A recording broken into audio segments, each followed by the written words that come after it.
We may all remember the historic photograph of Nazi ruler Adolf Hitler shaking hands with Indian nationalist and freedom fighter Netaji Subhash Chandra Bose.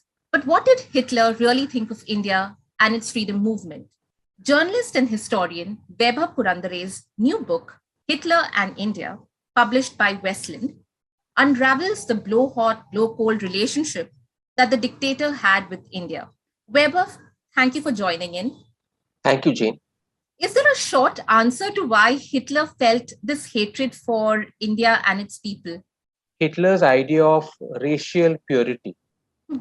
Contrary to what most of us in India believe and have been brought up to believe, Hitler did not think of Indians as bona fide Aryans. He firmly believed, as we know, that the Nordic race and the white race was destined to rule the world and had every right to rule the world. And in keeping with this worldview, he looked at Indians as racially inferior and unfit. And it's his racial philosophy that makes him develop a tremendous hatred for India and Indians and articulate that hatred in the strongest possible terms. And I have revealed his astonishingly disparaging, strong, and attacking remarks against India in the book. If you were to look back at your own research, Vaibhav, what, according to you, was Hitler's most scathing attack against India? It was remarkable when I discovered during my research that Hitler had, at various points in time, and from time to time, right through his career, ferociously attacked the Indian freedom movement. And it was on one such occasion in the early 1930s that he made his most vicious and, if I may say so, visceral attack on the Indian freedom movement. It happened during a conversation that he was having, a very animated conversation that he was having with one of his closest party colleagues and aides, Otto Strasser. Now, Otto Strasser had just published in his newspaper some pieces supporting the Indian demand for freedom from British rule. And Hitler, during a very long argument that he had with Otto Strasser, flew into a complete rage and attacked the Indians in the nastiest possible terms. Despite this, Netaji Subhash Chandra Bose thought Hitler could be a strong ally. Why was it so? Netaji Subhash Chandra Bose was completely obsessed with the idea of Indian independence. And in the 1930s, as Germany grew progressively stronger in the world, in 1939, hostilities with England and the Allies began.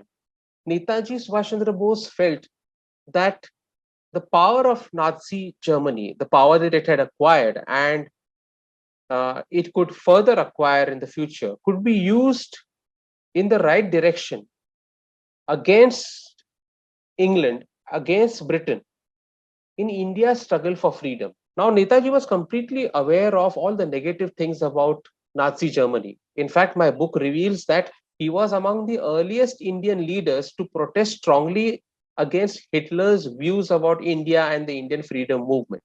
But he looked at it from the point of view of political realism and looked at it as the enemy's enemy being turned into a friend, so that the helpless Indian people could get some assistance in their struggle for freedom, especially during a war when Britain was already under pressure.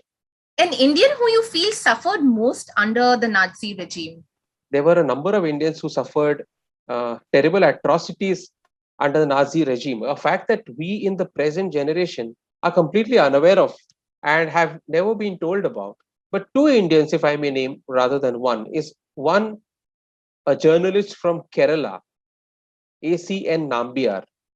He was a journalist and an anti-colonial freedom fighter. He ran the India Information Bureau in Berlin in the late 1920s, and he was picked up by the Nazi police soon after Hitler came to power. And he was savagely assaulted and imprisoned for several days without any charges being made out against him. The second victim whom I'd like to talk about is Jayasurya Naidu. This is the son of Sarojini Naidu. He was a student in Berlin at that time. Again, he's picked up from his house. He's beaten up with leather whips. He's put in prison for several days at a time. And finally, both of them, Nambiar and Naidu, are asked to leave Germany at once because they're considered to be hostile forces to Nazi Germany. Hitler wasn't clearly a fan of Gandhi. What did Hitler really think of him? Well, Hitler had a fundamental opposition to Mahatma Gandhi because Hitler was a believer in the method of murder and violence. And Gandhi, as we know, advocated nonviolence. But Hitler would often get very angry when Gandhi was mentioned. And he thought that it was really monstrous that the Mahatma was admired so much in India and outside India. And there is a reference of a particular crisis in Germany in the 1920s when there is a demand from many Germans that Germany should follow the path of civil disobedience, a path very similar to what Gandhi was advocating in India. And Hitler really attacks that kind of approach. And he says that, how can you even ask Germany to follow a Gandhian approach? And that is when he also abuses and attacks Mahatma Gandhi a great deal and his methods of nonviolence.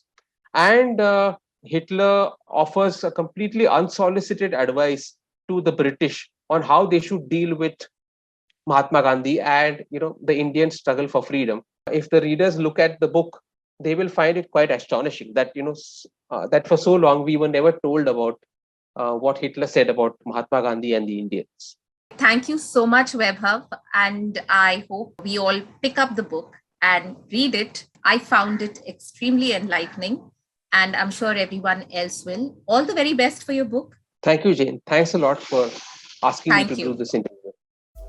Subscribe to Midday India. Get direct notifications on all our videos by clicking on the bell icon.